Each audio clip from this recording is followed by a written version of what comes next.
Politics. We may not like them, but we sure do like to talk about them, especially lunatics who don't know what they're talking about. So, what happens when these lunatics decide to run for office?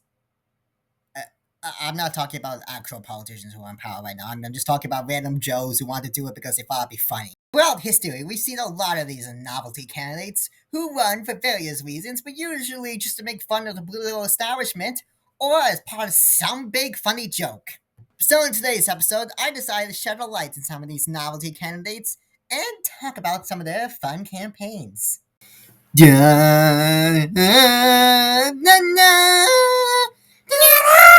Oh, fuck, I did it wrong. Throughout history, there have been many different types of wizards. Gandalf, uh, Yoda. I actually don't know that many wizards. But clearly, one of the most important in human history was Vladimir the Supreme.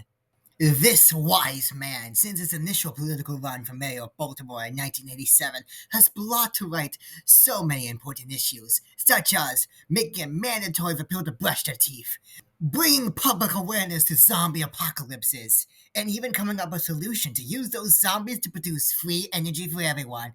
And of course, the most important issue for all Americans, free ponies for everyone. That way, no more summoner white girls, those who like pretty sparkles, and assumingly Fortnite players have to live with the anguish of not having their own ponies.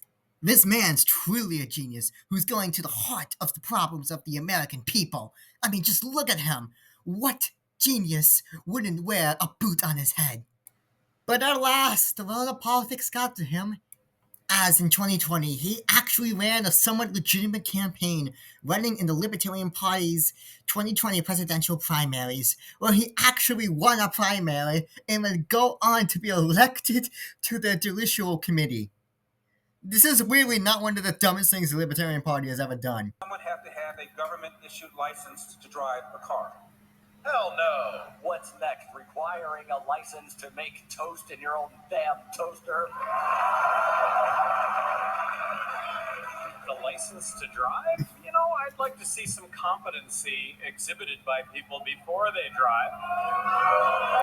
Honestly, I could make a whole video about this man, and I probably should one of these days. Like, one of the time he was protesting Hillary Clinton's book signing because she was doing a tour about one of her novels, specifically the one going over why she fucked up in the 2016 election. So he decided to hold a right to a pony campaign. Very important. But at last, the city tried to block it, only for him to convince the courts to allow him to hold the protests. Oh man, this man's a legend. We now go across to the teensy weensy pond of the Atlantic to the United Kingdom. Here we have Lord Buckethead, a infamous space lord who was defeated in the documentary film Grumlords. After his devastating defeat, he began to run in local UK elections. That was until his arch nemesis, his own brother, Count Binface, impersonated him in the 2017 UK general election, beginning a fierce and bloody rivalry for the ages. However, that's just what the mainstream media tells you. In reality, while exploring the Vatican catacombs looking where the Swiss god keeps their cheese, I discovered something. There, I found out they actually were not space lords, but reality descendants of noble families from the city of Bologna, who were forced to exile after they were lost in the Great War of the Bucket. Their family would live in anguish for centuries until they threw their support behind the Kingdom of Sardinia in its efforts to unify Italy. After the unification, they would serve the Italian royal family faithfully. But at last, when Mussolini came to power, they lost significant influence.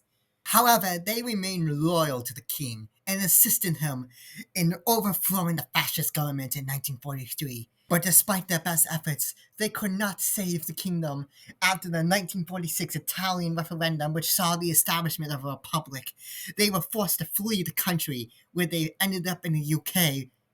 Decades later, Lord Buckethead decided to run for the UK Parliament as part of a grand plan to take power in the UK, to invade Italy, to re-establish the House of Savoy as the rulers of Italy. But Count Bucketface had a different plan. You see, he had discovered a truth that will shock the world. Please, everyone, sit down. This is gonna be tough to hear, but God is a bucket. We are buckets. The world is a bucket. Glory to the buckets. Okay, so yeah, I may have lied about the two of them being brothers and them being descendants of Italian nobility and their involvement in World War II and the whole, everything's a bucket thing. But Lord Buckethead was legitimately created for a Star Wars spoof movie, and Count Binface came into existence after there was a legal dispute over who owns Lord Buckethead. I know this video said we'll be talking about joke politicians, but honestly, this whole video was simply created so I can make that whole everything is a bucket joke. That's the whole reason why I'm here, folks. But nonetheless, to apologize for clickbaiting you folks, I will go over all of the quick joke political parties, though. That can't be that many, right? Oh, God. Well, bring it on. We are serious, like legitimately serious, bro. We are super serious.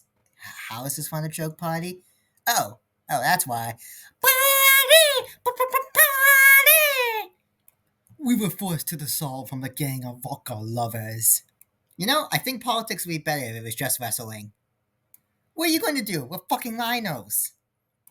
Okay, so this party wants to elect Canada, yes, the entire country, as the president of the United States.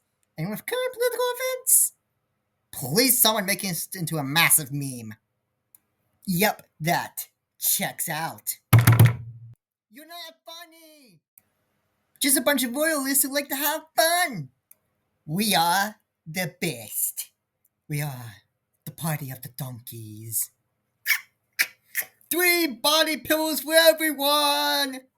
Man, a television station's hated when people make a political party specifically against it. You think that, this party is led by a bunch of Sonic the Hedgehog fans? Cause I want the president. You can't stop it now! Thank you. We're gonna take over the entire world. I actually don't have a joke for these guys, but it wouldn't be a good video if I didn't show these guys in it.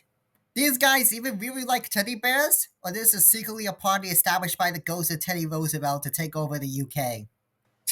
This is the most American party I've ever seen. Surprise! Mr. Cow, we're still waiting for your decision. Okay, I'll back off. Well, that's enough of one video. I promise the next one will actually be of substance. Oh, who am I kidding? These will never be of substance. Until then, folks, see you guys next time.